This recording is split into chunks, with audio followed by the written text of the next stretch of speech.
Si tu es débutant en français, tu vas peut-être avoir ce problème.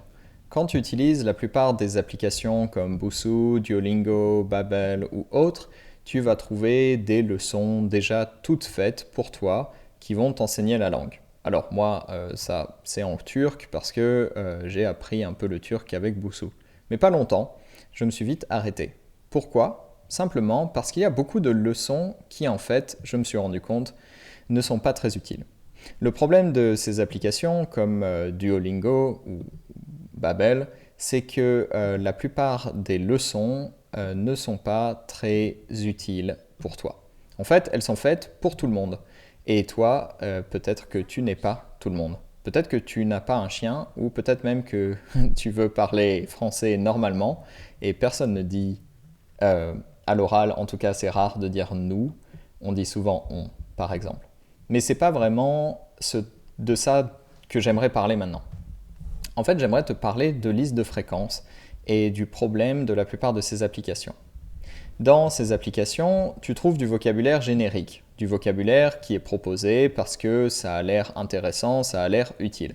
Alors oui, c'est utile. Par exemple, la semaine, l'année, apprendre ces mots-là, c'est très utile. Mais parfois, il y a des mots complètement inutiles, comme la pendule.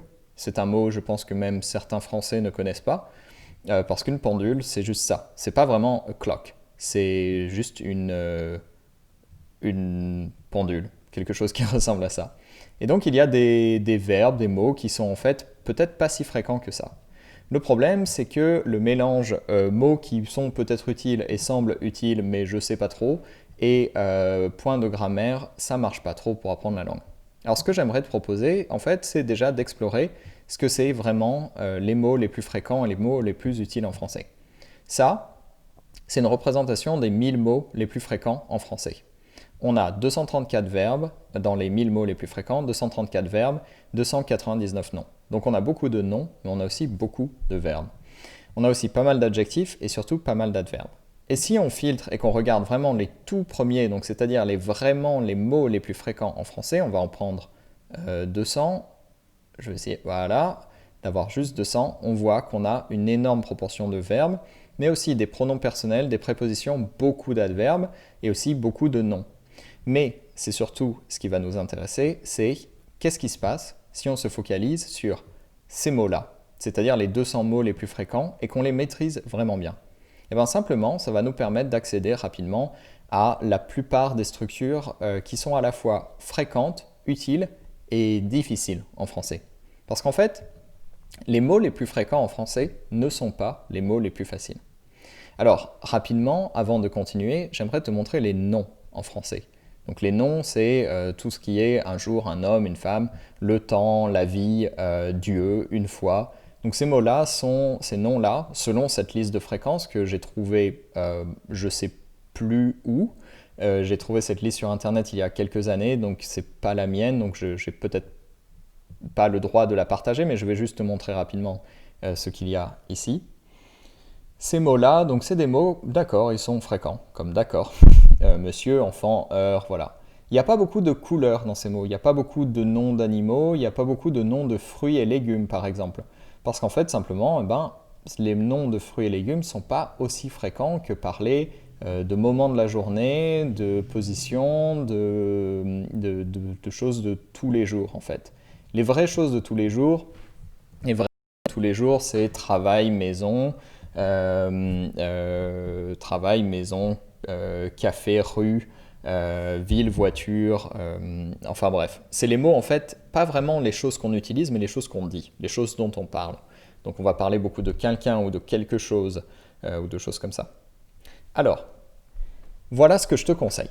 Moi, ce que je te conseille si tu veux apprendre le français rapidement et bien et efficacement, c'est de commencer par les verbes les plus fréquents, avec les pronoms personnels les plus fréquents et les adverbes les plus fréquents.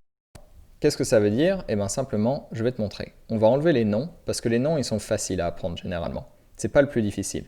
Ce qui est difficile et qu'on n'a pas trop envie d'apprendre, mais qui est important, c'est les pronoms personnels. Bon, ça c'est pas trop difficile, c'est je, tu, il, nous. Mais on veut des combinaisons avec les verbes et les adverbes. Et on va apprendre les verbes les plus fréquents, donc c'est être, avoir, aller et faire. Ces 4 verbes, si tu les maîtrises parfaitement, au présent, passé composé et futur, tu sais parler français. Pour moi, c'est aussi simple que ça. La plupart des fautes, à n'importe quel niveau, en tout cas en dessous du niveau B1, vont venir de ces verbes-là. Ils ne viennent pas du manque de vocabulaire parce que tu ne sais pas comment dire mon chat est vert ou quelque chose comme ça. J'espère que ton chat n'est pas vert parce que sinon ce serait bizarre. Mais si tu sais maîtriser ces 4 verbes et que tu les connais avec je, tu et on, donc je recommande on parce que c'est plus utile que nous et c'est aussi la même conjugaison que il et elle, donc troisième personne du singulier, tu vas déjà faire de beaux progrès. Donc, je vais les écrire là en fait. Les verbes, on va l'écrire en français, hop, et on va faire une petite liste. Donc, être, avoir, aller, faire. Les pronoms, je ne sais pas quelle langue choisir. Les pronoms, ça va être je, tu, on. Bien sûr, tu apprendras tous les pronoms, toutes les conjugaisons, mais plus tard. Si tu commences avec ça, tu vas être opérationnel pour parler. Et on va rajouter les temps.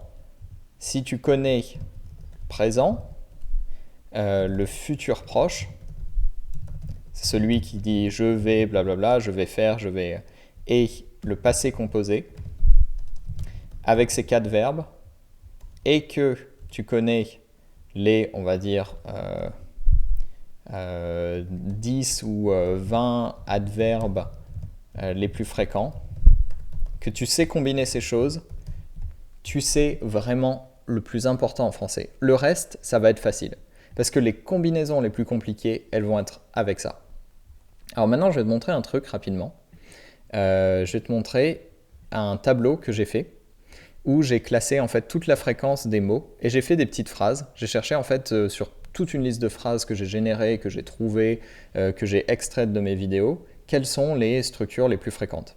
Donc par exemple, on a comme tu veux, je veux faire, donc là c'est un peu parce que le mot veut est ici, on est ici, on est bien ici, je veux être avec toi, je me suis dit ça, tu lui as dit quoi, je sais pas pourquoi, j'en sais rien, tu en sais rien, je veux rien faire, comment dire, je veux pas faire ça, je sais comment faire, je veux tout voir, tu peux voir, je suis pas aussi bon que lui, on a des phrases même qui peuvent être longues mais avec plein de mots très fréquents. Donc ces phrases-là que tu vois ici, c'est des phrases qui contiennent les mots les plus fréquents en français.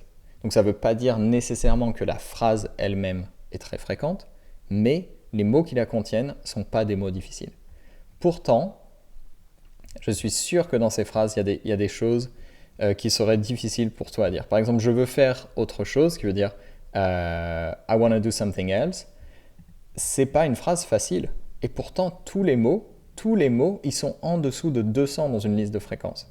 Pourtant, par exemple, le mot bleu, si on regarde les couleurs, elles sont beaucoup plus rares dans une liste de fréquences. On regarde rouge, c'est là, à 685, bleu, c'est là.